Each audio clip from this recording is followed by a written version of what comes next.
समय वो नहीं जो गुजर जाता है, समय वो है जो हमें बनाता है। तो hey my YouTube family, welcome back to my channel. और सबसे पहले आप सबको सॉरी, क्योंकि मैंने बहुत दिन के बाद ये वीडियो डाला है और 2025 का ही लास्ट वीडियो मैंने शायद 31 को डाला था। उसके बाद से मैंने इधर वीडियो डाला ही नहीं, तो ये कुछ ज़्यादा ही गैप हो गया। उसके लिए I am very very very sorry. तो फ्रेंड्स, जैसा कि अभी ठंड का माहौल था, लेकिन अब तो खैर धूप निकलने लगी है, तो हम अब ठंड की रज़ाई को छोड़ के बाहर धूप की गर्मी में अपने स्टडी को धीरे धीरे आगे करेंगे।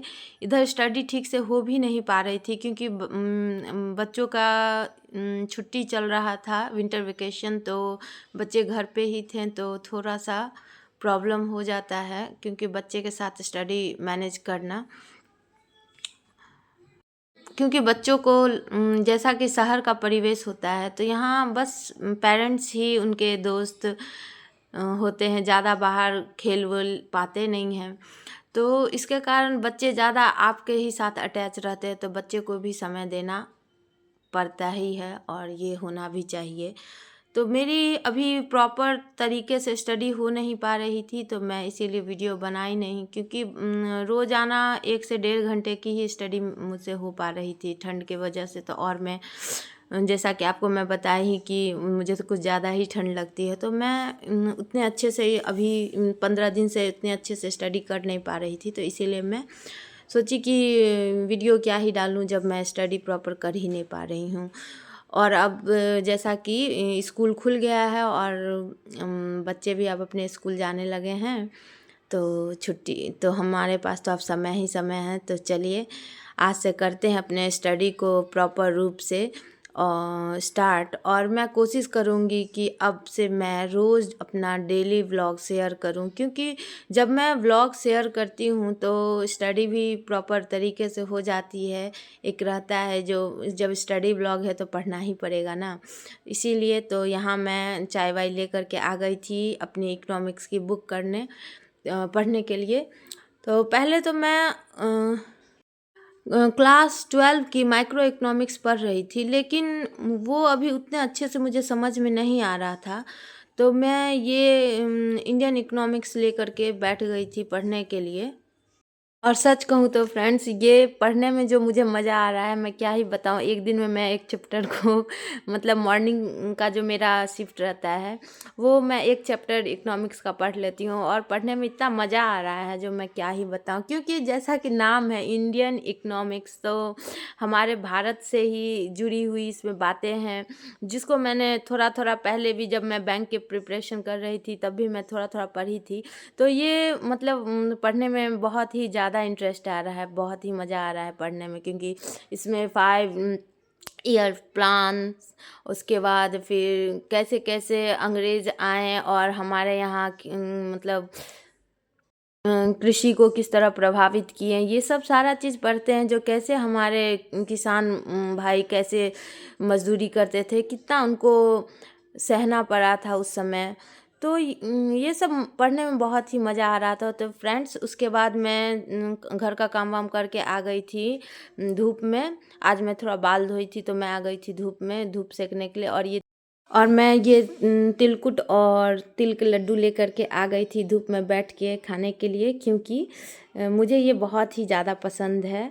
क्योंकि अभी मकर संक्रांति था, तो घर से ये आया हुआ था, तो मैं इसे धूप में बैठ के एंजॉय कर रही थी। और खाने के बाद फिर मैं बैठ गई थी इकोनॉमिक्स की प्रीवियस ईयर पेपर ले करके कुछ क्वेश्चनों को देखने के लिए, जो क्वेश्चन आते कैसे हैं। फ्रेंड्स, तो पढ़ते पढ़ते अक्सर डर लगने लगता है, जो सीट इतनी कम है, कभी 25 तो कभी 27 तो कभी 35, इन लोगों का तो कुछ समझ में ही नहीं आ रहा है, जो पूरी वैकेंसी दे क्यों नहीं रहे हैं, तो डर लगने लगता है। तो फ्रेंड्स, हमें अभी अपने पढ़ाई के लिए सीरियस हो ही जाना चाहिए, क्योंकि जैसा कि अभी सुनने में आ रहा है कि क्वेश्चन का लेवल भी बहुत ही ज़्यादा टफ रहेगा। वो तो एस्टेट से पता चल, लेकिन फिर भी जो भी 30+ लेवल हैं उन सबको तो कहाँ से पक्का कहाँ डर लग पहुँचा के रहा रख होगा दिए। क्योंकि यूजीसी नेट लेवल हमें का क्वेश्चन जिम्मेदारियां पूछते ही हैं, इतनी तो फिर हमें बढ़ा कुछ ली हैं। तो थोड़ा ज़्यादा सीरियस हो ही जाना चाहिए। और हाँ फ्रेंड्स, इस बीच एस्टेट का भी रिजल्ट आ गया था और मेरा दोनों पेपर क्लियर हो गया। एक में फर्स्ट पेपर में 96 और सेकंड पेपर में 71 आया है। तो अब तो मुझे 6 से लेकर के 12 तक की क्लास की तैयारी करनी ही पड़ेगी।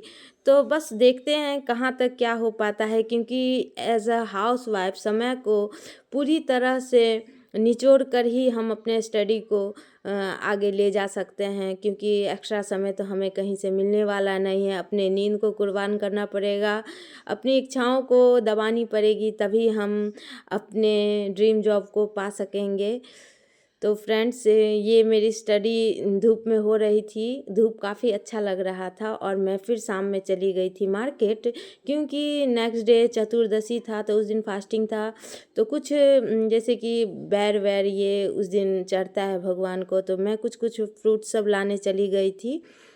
और ये मैं फ्रूट लेकर के आई, उसको साफ वाफ करके घर के कामों में लग गई थी। ये सब तो चलता ही रहता है फ्रेंड्स। साथ साथ हमें अपनी स्टडी पे पूरी तरह से फोकस करना पड़ेगा, नहीं तो पता नहीं फिर टीआरई 5 आएगा कि नहीं। 4 को तो छोड़ना नहीं है, क्योंकि सीट भाई कितनी भी आए या जाए, हमें तो बस अपने एक सीट से ही मतलब है। उसके लिए हमको जितना हो सकेगा करो या मरो वाली स्थिति में हमें अपना डेडिकेशन दिखाना पड़ेगा और हमें अपने लक्ष्य को प्राप्त करना ही पड़ेगा। तो यहाँ फ्रेंड्स, मैं चाय वाय लेकर के शाम में बैठ गई थी और मेरी बेटी और उसके 2 दोस्त आए हुए थे उसके साथ खेलने के लिए।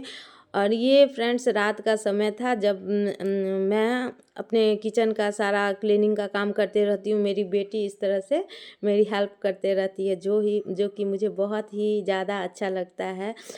फ्रेंड्स, मैं आशा करती हूँ कि आप सबको ये मेरा वीडियो अच्छा लगा हुआ हो तो वीडियो को लाइक और शेयर कमेंट करना मत भूलिए। तब तक के लिए बाय बाय।